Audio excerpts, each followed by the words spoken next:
Hola, ¿qué tal? Buenas tardes, jóvenes. El día de hoy tenemos nuestra clase de hidráulica, ¿sale? Tenemos que irnos ya un poquito rápido para que empecemos a abarcar temas de aplicación. Entonces, vamos a hacer una recapitulación de todo lo que hemos visto. Todo el principio de la hidráulica se basa en los conocimientos previos de mecánica de fluidos. Como nosotros ya habíamos platicado anteriormente, si entendemos un poco de lo que es la mecánica de fluidos, las aplicaciones tanto como es hidráulica y como son los sistemas neumáticos o neumáticos se nos pueden facilitar.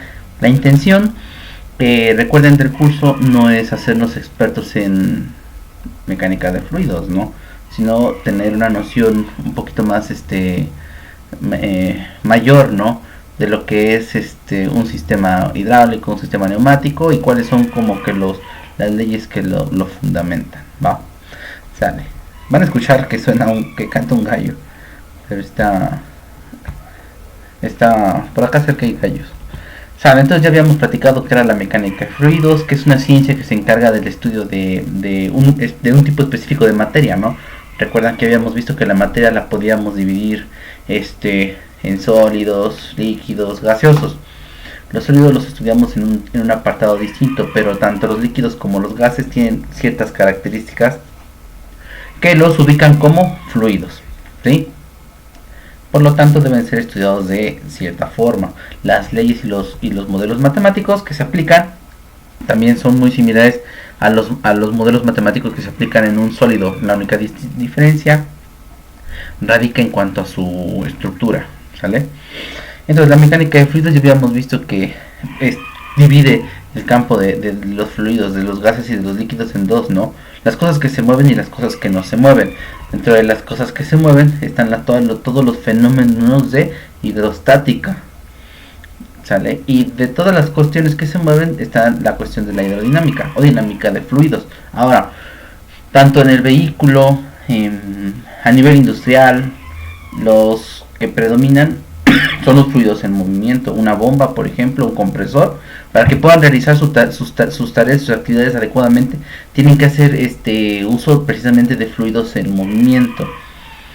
Para que podamos, por ejemplo, tener una habitación acondicionada, ¿sí? Debe haber un fluido en movimiento, en este caso es un gas, lo que hace que su refrigerador funcione. Hay ocasiones que hay muchas situaciones en las que los fluidos están involucrados, pero a veces no los percibimos, ¿va? En el vehículo, respecto otra vez al aire acondicionado, imagínense, tenemos todo un sistema hidráulico, tanto el de alimentación, el de gasolina, tanto el de refrigeración del motor, el de confort interno del habitáculo del pasajero. Bueno, hay un resumen respecto a la mecánica de fluidos. Siempre es necesario tener como que un conocimiento de quiénes fueron los iniciadores. Si se dan cuenta, no estamos metiéndonos en qué teorías desarrollaron, sino cuáles fueron sus contribuciones principalmente. Estamos hablando de que hay conocimientos de mecánica de fluidos desde el año 400 antes de Cristo, ¿sí? Les recuerdo que el archivo, o sea, se los mando, se los voy a enviar a Classroom, pero pues vamos a irlo analizando. Bueno, tenemos los antecedentes, ¿no? Dentro de los más grandes más grandes contribuidores hacia la mecánica de fluidos, imagínense, tenemos Arquímedes, Leonardo da Vinci, que ese tipo está en muchas cosas, Torricelli, Pascal, Newton también es de las personalidades que está en todo, en muchas cosas de la cuestión de mecánica. Está muy involucrado. Bernoulli, Euler, ¿sí? D'Alembert, Lagrange, Venturi. Ahí más o menos, si se dan cuenta, pues ponen cuál fue su contribución, ¿no? Hasta el día de hoy se siguen haciendo estudios en cuanto a la mecánica de fluidos. Cada una de esas teorías y cada uno de esos modelos nos ayudan a entenderlos cada vez más, ¿va? Entonces aquí tenemos una referencia respecto a las personas que han ido y trabajado con fluidos. Luego, Ya vimos entonces que bueno, lo que les decía, la materia se divide en dos, sólidos, fluidos, y los fluidos son los que nos interesan. Características básicas de un líquido: incompresibles. ¿Qué significa eso? Que cuando se le someta a una carga, su volumen no disminuye, no va a cambiar. Muy pequeños sí cambian, pero prácticamente es imperceptible. Recuerden que lo que hace que sea un fluido y que sea un sólido es la distancia que hay entre sus moléculas. Entonces imagínense, si podemos aplicar la carga suficiente para reducir esa distancia, lo transformamos en otro elemento. Pero para fines de fenómenos que ocurren en la naturaleza, pues no hay tanto problema. Toda la carga que ustedes podamos, ni la carga de la atmósfera, que es la presión atmosférica, puede hacer que se una a esa distancia. Y en el caso de los gases, que son compresibles, ese es uno de los problemas que hay en los gases, que hace que se tengan que estudiar desde un punto de vista térmico. Y las máquinas y los fluidos, los líquidos, pues desde un punto de vista ya con ecuaciones de mecánica, ¿no? Entonces, en el caso de los líquidos, dice que su característica principal es que ocupan el lugar o tienen la forma del depósito que los está conteniendo, y que pueden ser deformables cuando se les aplica un esfuerzo cortante. ¿Sí? Y de ahí empiezan a ver muchas características, muchas definiciones, como lo que veíamos que era la densidad, ¿no? Como que es la tensión superficial, la presión de vapor, propiedades como la cavitación, ¿sale? Entonces seguimos. Bueno, dice que un fluido es una sustancia que se deforma continuamente cuando es sometida a una tensión cortante. Esa definición es prácticamente el principio básico de lo que es la viscosidad. Si no hay una carga cortante, el fluido no se desplaza, no se puede mover. La naturaleza del fluido es no desplazarse. Él quiere quedar, o sea, él es flojo, él no quiere moverse. Cuando ustedes intentamos moverlo, ¿qué va a hacer él? Dice, no, yo no me quiero mover, y se aferra. Entonces tenemos que vencer esa resistencia por parte del fluido al grado de que podamos desplazarlo. Esa resistencia va en proporción directa al esfuerzo cortante que nosotros apliquemos, ¿sí? Por lo tanto, significa que entre más velocidad quiera yo darle a un fluido, necesito aplicar mayor esfuerzo cortante, ¿sí? Entonces eso hace que necesitemos potenciar más una máquina.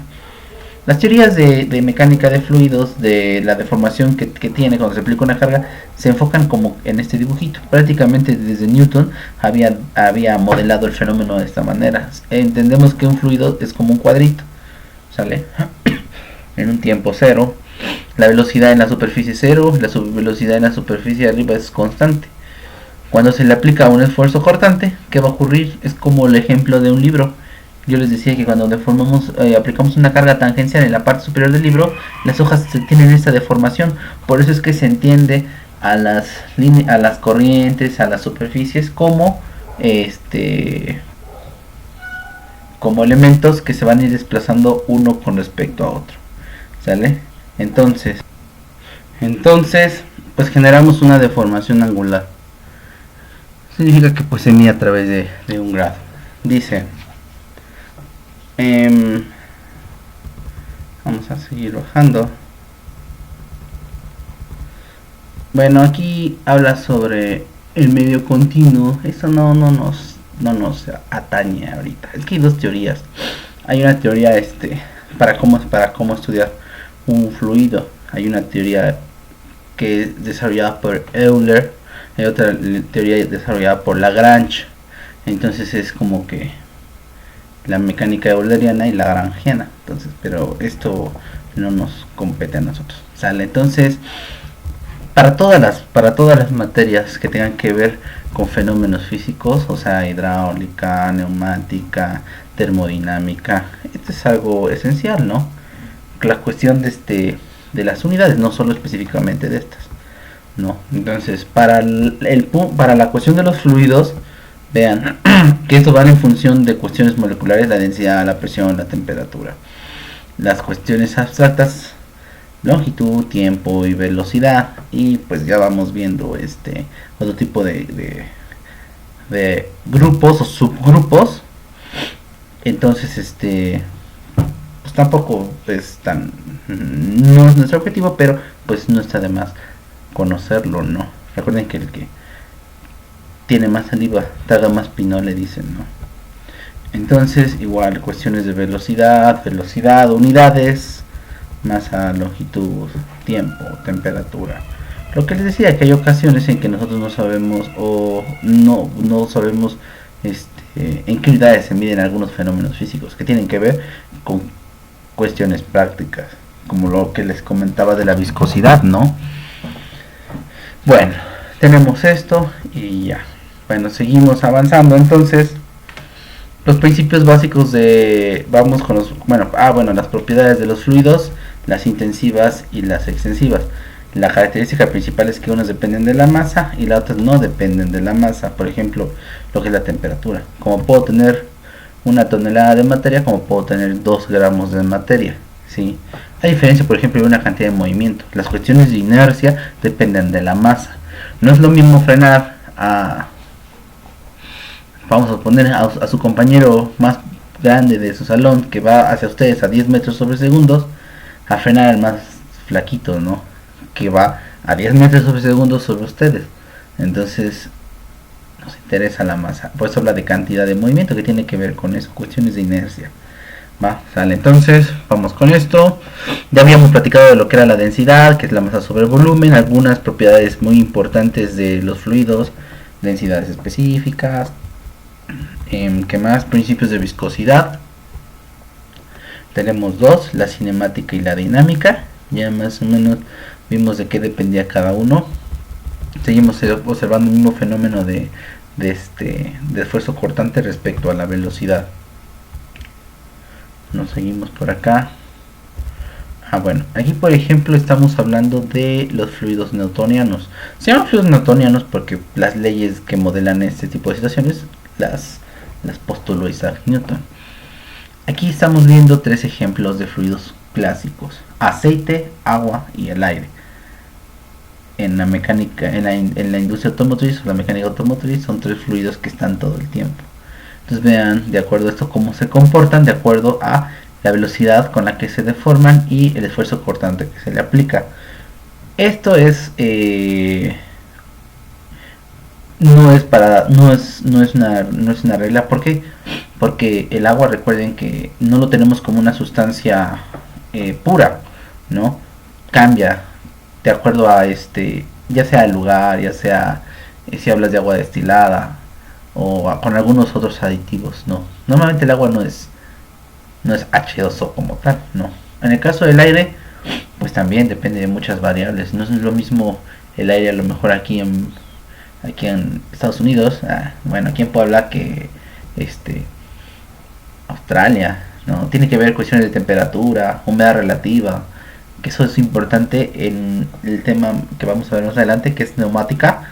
Entonces el aire como en sí tiene que ser como que analizada para ver cómo se va a tratar. Y en el caso de los aceites tampoco es una regla ese comportamiento, porque no sabemos qué aceite está hablando. Ustedes más que nada saben la gran variedad de aceites que hay, ¿sí? Y que van en función al tipo de tarea que van a hacer, ya sea para diferenciales, ya sea para cajas automáticas, ya sea para un motor nuevo, un motor que ya lleva alto kilometraje. Entonces cada uno tiene en el caso del aceite, pues sustancias diferentes que lo van a hacer distinto uno de otro, aditivos. También es la razón por la cual es el precio. No es lo mismo un aceite virgen que no tenga ningún tipo de aditivos a un castrol o a un magnetite, ¿no? Sale. Propiedades de los fluidos newtonianos, cuáles son las reglas principales. Vean, aquí tenemos algo. Eso es algo importante, les digo. No vamos a involucrarnos tanto en cuestiones numéricas, sino es más como teóricas. Más de conocimiento. Bueno, es que ambos son conocimiento. Bueno, entonces fluidos, los newtonianos, los no newtonianos. Y los newtonianos aquí ponen algunos ejemplos, y los no newtonianos también. Recuerden que los no newtonianos son los que no cumplen la ley de Newton, que se pueden deformar sin seguir un patrón. Acá tenemos un ejemplo, vean. Los newtonianos son líneas completamente rectas las gráficas, y los no newtonianos, vean, son curvas. No puedes predecir su comportamiento a menos que tengas como que su modelo matemático. Pero pues también son muy... Recuerden que hace rato vimos que los fluidos son muy sensibles a los cambios de temperatura que la presión. Puedes incrementar la presión, y recuerden que en el caso de un líquido se aumenta la presión, no vas a modificar mucho al fluido, pero si aumentas la temperatura sí hay cambios drásticos. ¿Va? Y bueno, por acá también tenemos otro tipo de fenómenos. ¿Sale? Listo. Entonces, ya 15 minutos. Bueno, entonces vamos a dejarla hasta por acá. Esto ya es más numérico. Lo anterior es para como que quede marcado todos los fenómenos que vamos a ir viendo. Nuestro siguiente tema, les digo de una vez, va a ser la neumática, ¿va? Aplicaciones ya de lo que es algunas cuestiones de propiedades de los fluidos, ¿va? Entonces vamos a trabajar con algunas características. Por ejemplo, aquí vean el principio de Pascal, que ya lo habíamos más o menos tocado en el anterior. Pues les decía que hay que tener unos conocimientos previos de mecánica de fluidos, pero vamos a irlas compensando poco a poco, ¿sale? Va pues, chavos. ¿Qué? Nada, dale, suerte, chavos.